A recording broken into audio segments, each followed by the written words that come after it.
அஸ்ஸலாமு அலைக்கும் friends, welcome back to our channel. இன்றைக்கி நம்ம சேனலில் வீடே கம கமன்னு மணக்கக்கூடிய சிக்கன் குழம்பு, அதுவும் மண்பானையில் எப்படி செய்கிறது அப்படின்னு தான் பார்க்க போகிறோம். ஸோ வாங்க வீடியோக்குள்ளே போகலாம். வீடியோவை கடைசி வரைக்கும் பாருங்கள். ஸோ இதுக்கு பார்த்திங்கன்னா ஒரு 2 விதமான பேஸ்ட் ரெடி பண்ணணும். ஃபஸ்ட்டு வந்து ஒரு ஃபுல் பூண்டை வந்து நான் இந்த மாதிரி உரித்து அலசி எடுத்து வச்சுருக்கேன். அதை இதில் சேர்த்துக்கிறேன். மிக்ஸி ஜாரில் சேர்த்துக்கலாம். அது கூட பார்த்திங்கன்னா 3 ஏலக்காய், ஒரு 4 கிராம்பு எடுத்துக்கலாம். கூடவே வந்து பட்டை எடுத்துக்கலாம். பட்டை வந்து கொஞ்சம் நான் நிறையாவே எடுத்திருக்கேன், நல்ல வாசமாக இருக்கும். ஸோ இதை வந்து அப்படியே அரைக்க முடியாது. அதுக்காக நான் என்ன பண்ணுறேன், நறுக்கி வச்ச வெங்காயத்துலேருந்து சும்மா ஒரு பாதி கையளவு வெங்காயத்தை போட்டு ஃபைன் பேஸ்ட்டு அரைக்கணும்னு அவசியம் இல்லை. கொஞ்சம் 2-3 இருக்கிற மாதிரி அரைச்சிக்கலாம். இங்கே பாருங்கள், இந்த மாதிரி கொஞ்சம் கொரன்னு இருக்கிற மாதிரி அரைச்சிக்கலாம். வெங்காயம் பத்தலை அப்படின்னா இன்னும் கொஞ்சம் வெங்காயம் கூட போட்டு இந்த மாதிரி பல்ஸ் பண்ணி எடுத்துக்கோங்க, கரெக்டாக இருக்கும். ஸோ இது வந்து ரெடி ஆகிடுச்சு. இதை வந்து எடுத்து ஒரு பிளேட்டில் தனியாக மாற்றிடலாம். இந்த பேஸ்ட் அரைச்சி எடுக்கும் போதே உங்களுக்கு நல்ல ஒரு வாசம் கிடைக்கும். ஸோ இந்த பேஸ்ட் வந்து ரெடி ஆகிடுச்சு. இப்போ அதே ஜாரில் வந்து தேங்காய் பாதி மூடி, சின்ன தேங்காயில் பாதி தேங்காய் வந்து நான் இந்த மாதிரி கோஸாக எடுத்துகிட்டு வந்து அதை நல்லா வறுத்து வச்சுருக்கேன். தேங்காய் எண்ணெய் கொஞ்சமாக ஊற்றி நல்லா வந்து கொஞ்சம் பொன்னிறமாக வறுத்து வச்சுருக்கேன். அதை இது கூட சேர்த்துக்கலாம். இது கூட பார்த்திங்கன்னா மிளகு, சீரகம், சோம்பு 3மே சமமான அளவுக்கு நான் பவுட்ரு பண்ணி எடுத்திருக்கேன். ஆக்சுவலாக இந்த பவுடர் என்கிட்ட இருந்துச்சு, அதனால நான் சேர்த்துக்கிட்டேன். இல்லைன்னா நம்ம முழுசாக கூட சேர்த்து அரைச்சிக்கலாம். மிளகு, சீரகம், சோம்பு 3ம் ஈக்குவலாக எடுத்துக்கணும். இது கூட வந்து ஒரு 3-4 முந்திரி வந்து சேர்த்து நல்லா வந்து ஃபைன் பேஸ்ட்டாக அரைச்சி எடுத்துக்கலாம். இது வந்து நல்லா ஃபைன் பேஸ்ட்டாக அரைச்சி எடுத்தாச்சு. இதையும் வந்து நம்ம தனியாக எடுத்து வச்சுக்கலாம். இதை வந்து நல்லா மையாக அரைச்சிடணும். ஸோ அப்போ தான் நம்ம குழம்பு வந்து பார்க்கவும் நல்லாயிருக்கும், டேஸ்ட்டும் நல்லாயிருக்கும். தேங்காய் வந்து வறுக்க வேண்டாம், வதக்கி போட வேண்டாம் அப்படின்னு நினைக்கிறவங்க அப்படியே கூட துருவி போட்டுக்கலாம். தேங்காவை இன்னும் கொஞ்சம் எண்ணெய் விட்டு, தேங்காய் எண்ணெய் விட்டு வதக்கி போட்டிங்கன்னா இன்னும் வாசமாக இருக்கும். ஸோ இது எல்லாத்தையுமே அலசி நம்ம வந்து எடுத்து வச்சுக்கலாம் தனியாக.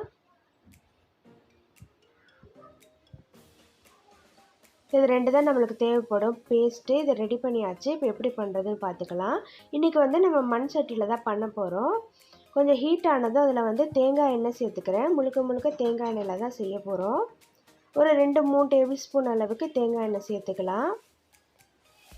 மண்பானையில் செய்கிறனால ஒரு மீடியம் ஹீட்லேயே இருக்கிற மாதிரி பார்த்துக்கோங்க. ஃபுல் ஃப்ளேமில் வச்சிடாதீங்க. ஏன்னா கொஞ்சம் கூட அடி பிடிச்ச மாதிரி வாசம் வந்துருச்சுன்னா அந்த வாசம் கடைசி வரைக்கும் நம்மளுக்கு போகாது. ஸோ எப்போவுமே வந்து கவனமாக பார்த்து சமைங்க. எண்ணெய் வந்து நல்லா சூடாயிருச்சு. இதை ஃபஸ்ட்டு நம்ம கோஸை அரைச்சி வச்சுருந்தோம் இல்லையா பேஸ்ட்டு, அதை வந்து இதில் சேர்த்துக்கலாம். இதை சேர்த்து நீங்கள் வதக்கும் போதே வந்து அவ்வளோ ஒரு வாசம் இருக்கும் உங்களுக்கு. தேங்காய் எண்ணெய் கூட அந்த பேஸ்ட்டு போட்டு வதக்குறோம், நல்ல ஒரு மணம் வரும். இது கூட வந்து பாதி கை அளவுக்கு கருவேப்பிலையை சேர்த்துக்கலாம். சேர்த்துட்டு நல்லா வந்து வதக்கிக்கோங்க. மீடியம் ஹீட்லேயே வச்சு நல்லா வதக்கிக்கோங்க. இது வந்து கொஞ்சம் எண்ணெய் பிரிஞ்சு அந்த பச்சை வாசம் போகிற அளவுக்கு வதக்கிக்கோங்க.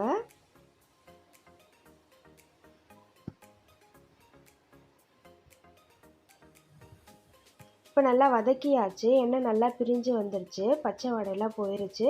இப்போ வந்து நான் வந்து ஒரு 2 பெரிய வெங்காயம் வந்து நறுக்கி வச்சுருக்கேன். அதை இது கூட சேர்த்துக்கிறேன். அந்த 2 பெரிய வெங்காயம் நறுக்கி வச்சுருந்தேன் சொன்னேன் இல்லையா, அதுலேருந்து தான் ஒரு கையளவுக்கு எடுத்து நான் வந்து அந்த பேஸ்ட்டுக்கு வந்து சேர்த்து அரைச்சிக்கிட்டேன். இது கூட வந்து 2 பச்சை மிளகாய் கீறி போட்டிருக்கேன். வெங்காயம் வந்து நல்லா வதங்கட்டும். இந்த மாதிரி நல்லா வதங்கினதும் இது கூட வந்து ஒரு பெரிய தக்காளி வந்து கட் பண்ணி சேர்த்துக்கலாம். சின்ன தக்காளியாக இருந்தால் 2 தக்காளி சேர்த்துக்கோங்க. அதுக்கு மேலே சேர்த்துடாதீங்க, புளிக்கிற மாதிரி ஆகிடும். இதையும் போட்டு நல்லா வந்து நம்ம வதக்கிக்கலாம். இப்போ வந்து இதுக்கு தேவையான மஞ்சத்தூள் சேர்த்துக்கலாம். கொஞ்சமாக 1/2 டீஸ்பூன் அளவுக்கு மஞ்சத்தூள் சேர்த்துருக்கேன். தேவையான அளவுக்கு உப்பு சேர்த்துக்கலாம்.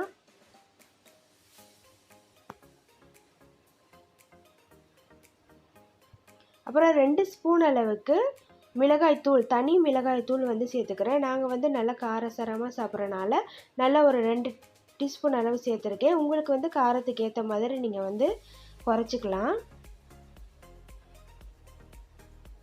எல்லாத்தையும் போட்டு நல்லா வந்து வதக்கிக்கலாம்.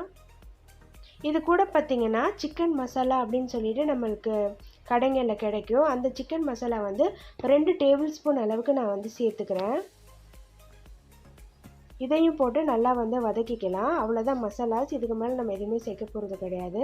ஸோ மசாலா எல்லாம் போட்டதும் நல்லா வந்து ஒரு வாட்டி கலந்து விட்டுக்கோங்க. கொஞ்சம் வந்து பச்சை வாசம் போகட்டும். ஒரு 2-3 நிமிஷம் வந்து ஆகட்டும். இப்போ வந்து எண்ணெய் பிரிஞ்சு வந்துட்டுருக்கு. இந்த டைமில் வந்து க்ளீன் பண்ணி வச்சுருக்க சிக்கனை வந்து இது கூட சேர்த்துக்கிறேன் நான். இன்றைக்கி வந்து நான் ஒரு 3/4 கிலோ சிக்கன் வந்து எடுத்திருக்கேன் இதுக்கு. மசாலா வந்து சிக்கனோட நல்லா கோட்டார அளவுக்கு நல்லா பரட்டிக்கோங்க.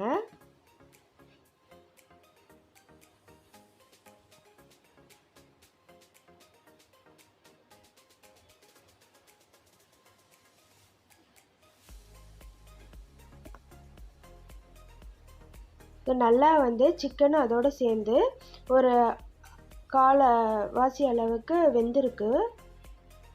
இந்த டைமில் வந்து கொஞ்சம் மூடி வச்சு நம்ம வேக வைக்கலாம். ஏன்னா கறி வந்து நமக்கு கொஞ்சம் நல்லா வேகணும். மூடி போட்டு ஒரு 2-3 நிமிஷம் வேக வைங்க. அப்புறம் வந்து எடுத்து ஒரு பரட்டிட்டு மறுபடியும் வந்து மூடி வைங்க. இது மாதிரி ஒரு 5-6 நிமிஷம் அளவுக்கு வந்து வேக வச்சுக்கோங்க.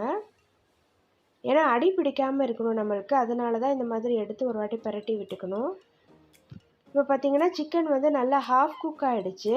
இந்த டைமில் வந்து நம்ம ஒரு கோகனட் பேஸ்ட் ரெடி பண்ணோம் இல்லையா, அதை வந்து இது கூட ஆட் பண்ணிக்கலாம். இது கூட வந்து உங்களுக்கு எவ்வளோ தண்ணி தேவையோ அதுக்கேற்ற மாதிரி ஆட் பண்ணிக்கோங்க. குருமா திக்காக வேணுமா தண்ணியாக வேணுமா அப்படின்னு பார்த்து நீங்கள் வந்து ஆட் பண்ணிக்கலாம். இது வந்து தண்ணியாக சூப் மாதிரி இருந்தாலும் நல்லாயிருக்கும். ரைஸ்க்கெலாம் ஊற்றி சாப்பிடணும் அப்படின்னா கொஞ்சம் வந்து திக்காக வச்சா தான் நல்லாயிருக்கும். நான் வந்து இன்றைக்கி ரைஸுக்கு தான் வைக்கிறேன். ஸோ வந்து கொஞ்சம் திக்காக வைக்கிறேன்.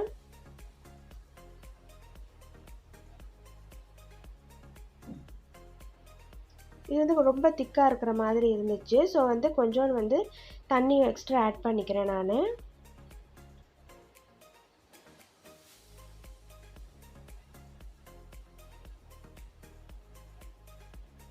இந்த டைமில் வந்து சால்ட்டு காரம் எல்லாமே கரெக்டாக இருக்கா அப்படின்னு செக் பண்ணிக்கோங்க. உப்பு மட்டும் கொஞ்சம் கம்மியாக இருந்துச்சு. ஆட் பண்ணிவிட்டு ஒரு பாதி கையளவுக்கு கொத்தமல்லி ஆட் பண்ணி நான் வந்து இதை மூடி போட்டு வச்சிடுறேன். இப்போ வந்து லோ ஃப்ளேம் ஆக்கிட்டு நீங்கள் வந்து அப்படியே மூடி போட்டு வச்சுருங்க. இந்த மாதிரி நல்லா கொதிச்சு வரும். நடுவில் வந்து ஒரு 2 வாட்டி வந்து இந்த மாதிரி பரட்டி விட்டுக்கோங்க.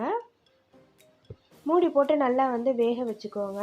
பாருங்கள் கொஞ்சம் நல்லா கொதிச்சிட்ருக்கு. இப்போ கொதிக்க ஸ்டார்ட் ஆகுது.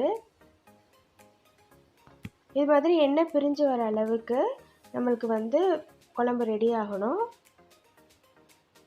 மூடி போட்டே குக் பண்ணுங்கள் லோ ஃப்ளேமில் வச்சு.